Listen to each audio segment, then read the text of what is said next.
వైఆర్సీకి లక్నో వెళ్ళాం. ఆ రోజు అనుకోకుండా కంటెస్ట్ చేస్తా అని చెప్పాడు సంజీవ్ రెడ్డి.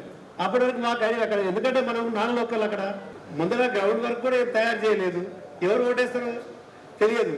కానీ ఎవరు తెలవకున్నా ఏమి లేకున్నా కానీ పోటీ చేయగలను, నాకు ఓటేసే వాళ్ళు ఉన్నారు అని ఆ పోటీ చేయాలనే అడాసిటీ అండ్ బ్రేవరీ నాకు బాగా నచ్చింది. అది చాలా తక్కువ మందిలో ఉంటుంది, ఎందుకంటే అన్నోన్ టెరిటరీకి పోయి పోటీ చేయాలంటే చాలా కష్టం, ఊహించలేరు ఎవరు చాలామంది. So I wish him happy and healthy retirement life. Sanjay Reddy గారు మంచి మిత్రుడు, టెక్నికల్ నాలెడ్జ్, ఉత్తముడు, ఒక మానవతావాది.